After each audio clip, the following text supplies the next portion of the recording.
Hey everybody, welcome back. Today we are going to be making sauerkraut. I have a giant head of cabbage and my new fermentation crock. So we will get to that in just a minute. With every start, we are born again. Open your heart, spend this time in your head. Actually, it's gonna be longer than a minute. You're good, baby. It's gonna be longer than a minute because we have like 8 minutes until my meeting starts with my Mighty Network with the VIPs. So it's not gonna be a minute. It's actually gonna be like an hour. So we'll be back in an hour. Okay. I had my meeting and we're back now. Noah and Cassidy wanted to help with this. So here is the cabbage. The cabbage. The ratio of salt to cabbage, in case you didn't know, sauerkraut is nothing but salt and cabbage. That's it. So the ratio is to every 800 grams of veggie, you want 1 tablespoon of salt. So I just weighed this with my kitchen scale. It's about 2,000 grams. So I'm gonna do 2.5 tablespoons of salt. Once we get this guy all chopped up, I'm actually gonna have the kids help me chop this up. We got this guy on Amazon.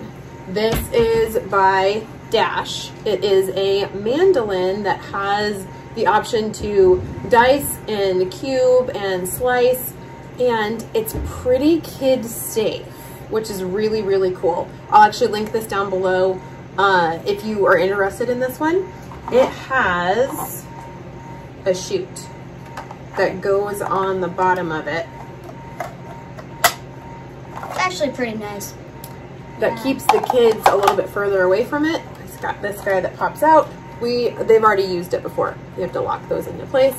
And then this twists. Hello, Lady Beetle. Hello, Lady Beetle. So you put the food down in there, and then as you push it down, and it goes with the with gravity. That's where the blade comes in. So as long as the kids aren't sticking their fingers in there, it's good. Yes, I'm gonna have to cut the cabbage into pieces small enough to feed down in there, but whatever. That's okay. And then it has a little catching bowl that goes up underneath it. That way it doesn't go. And it clicks into place so it catches what we're doing. Or you could probably like close that up and like put it directly in the bowl. Anyways, we're gonna get set up and get started so that the kids can chop everything up with the mandolin. And then we're going to be putting it into my new fermentation crock. The Tiny's coming in to help. This has a ceramic lid, and I got one. You got the Tiny. I got one that has a water well so that it keeps all of the bacteria and everything out. They want to know who gets to use the right stool. And then it comes with 2 ceramic weights that go inside of the crock to keep everything weighted down because you want your cabbage to be down below the brine level. I'll tell you all about that in a little bit. Once we get started up, I'll get set up for the kids and get them all into places. However, first, wash your hands. Everybody, okay. Soap and water, wash your hands. You do not want to introduce any new bacteria into your fermentation. You want to make sure that you get it done as cleanly as possible. There you go.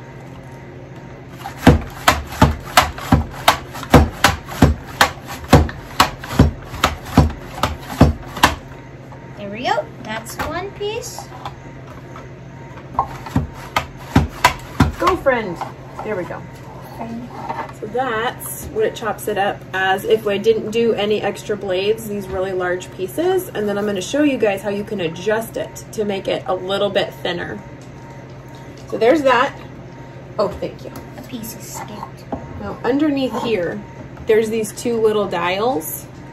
So if I pop one of them out and twist it 360 degrees and pop it back in, what that does is it raises up some teeth So when you're gonna cut, there's gonna be little teeth up underneath there, and that is going to help dice it even thinner. So I will pop that back under there.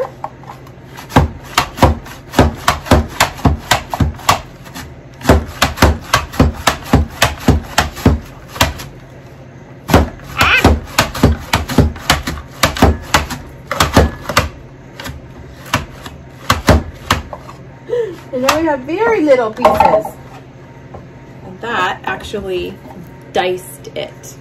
So now it's these little pieces instead of the strips. So you get to choose. And then if I pop out the other one, because there's another one on here, that'll put out another set of those little teeth. So they'll be even tinier, even smaller.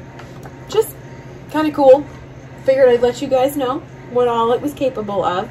We're gonna get set up to do, everyone gets some turns and get this all into a bowl so we can start mashing it and get it ready to go into the crock. There we go.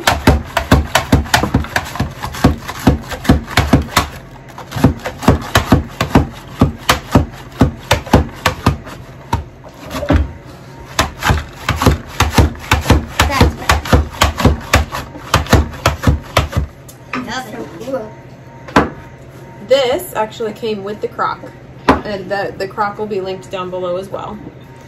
From Amazon.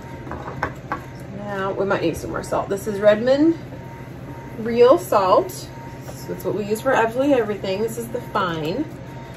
Now we are going to do 2.5 tablespoons of this salt.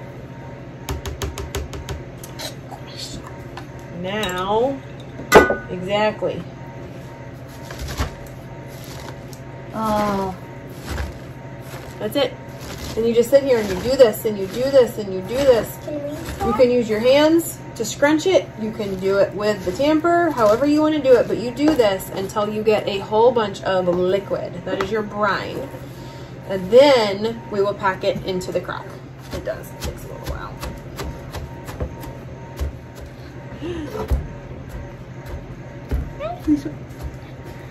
Watch. Maybe I next time you think we're gonna have to take out half of it, probably. That's right.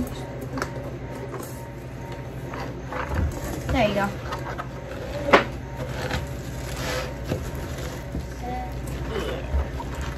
Oh.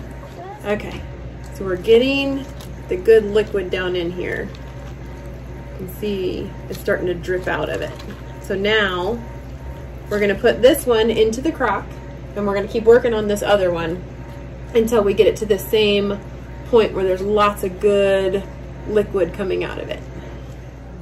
Okay, this is what it looks like down inside.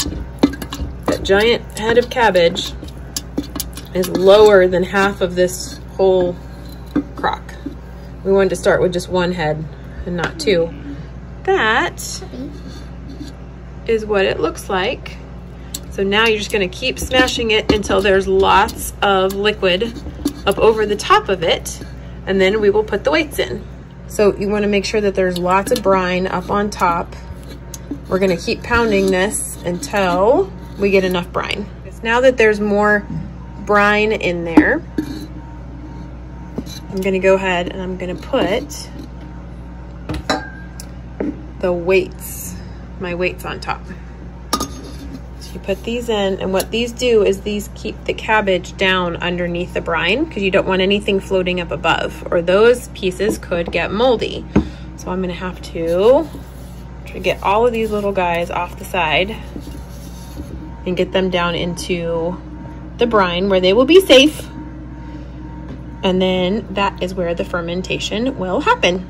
So that is seriously as hard as it is to make sauerkraut. And then you let it sit out on your counter. When you're all done and it's all pounded and you have enough liquid on it, you gotta make sure that there's enough brine. Look and see online how much there should be, since my camera won't focus. I'm gonna take the lid and I'm gonna put it down in here, and then I'm gonna fill this little well with water. And what the water does is it keeps other bacteria and even air from getting in, but it can get out, because when this is fermenting, it's going to create gas bubbles, and those need to be able to come out. If we were to seal this completely, your jar could actually explode. So let's not do that.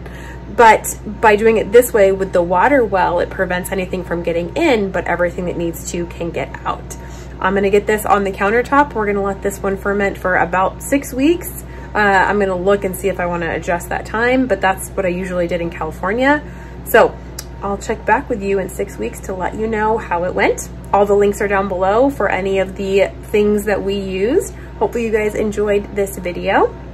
Give it a like, and I hope you will subscribe if you are brand new here, and we will see you guys on the way.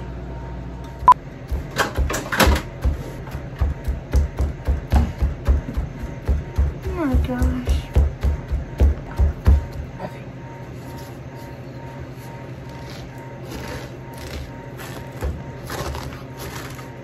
You want to set your dolls down? Okay. That was me. Hello, Keep it in the bowl. Keep it in the bowl. It's kind of hard. Yeah, there's too many hands. With 5 hands in here. Definitely need to get a bigger. Oh, Yeah. Dude, this light is so terrible. It's so, it's like so glaring. It's so bad.